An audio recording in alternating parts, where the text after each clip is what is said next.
स्वामी विवेकानंद ये एक Indian philosopher, योग और वेदांत के एक प्रमुख विद्वान थे।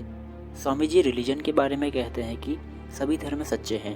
वो स्वधर्म स्वभाव, universal acceptance of all religions की बात करते हैं। उन्होंने कभी हिंदू धर्म को दूसरे धर्मों से सुपीरियर नहीं बताया।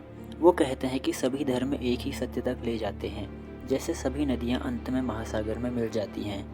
वो हिंदू धर्म की उन टीचिंग्स को सामने लाए जो सोशल डिस्क्रिमिनेशन को रिजेक्ट करती हैं और सभी मनुष्यों को इक्वल मानती हैं। स्वामी जी कहते हैं कि किसी भी सोसाइटी की प्रोग्रेस तभी पॉसिबल है जब समाज के सभी नागरिक शिक्षित, सशक्त और आत्मनिर्भर बनेंगे।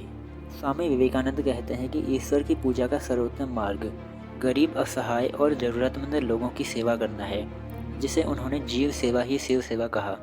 स्वामी जी इंडिया में कास्ट सिस्टम को क्रिटिसाइज करते हैं।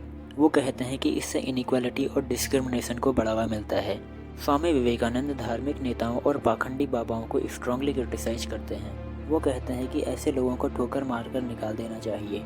वो कहते हैं सत्य ही सच्चा धर्म है। उन्होंने भारतीय समाज में बड़ी तेज़ी से बढ़ते पाखंड और आलस्य पर चिंता जताई, जो देश को कमज़ोर बनाता है। स्वामी जी का मानना था कि भारत के उत्थान के लिए हिंदू धर्म और इस्लाम धर्म की समानता और संगठन शक्ति का मेल बहुत आवश्यक है। वो कहते हैं कि धर्म को किताबों से नहीं, अपने अनुभव से जानो। वो कहते हैं कि सच्चा धर्म और सच्चा विज्ञान कभी आपस में टकरा नहीं सकते।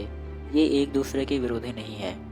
दोनों ही सत्य को जानने के अलग अलग तरीके हैं। लेकिन स्वामी विवेकानंद के मरने के 123 साल बाद भी आज हमारा देश इन पाखंडी बाबाओं से भरा है, जिनमें से आधे तो रेपिस्ट हैं जो बस कम्युनल हेट फैलाने का काम करते हैं। हमारे देश के करोड़ों लोग इन बाबाओं को ही अपना भगवान बना चुके हैं।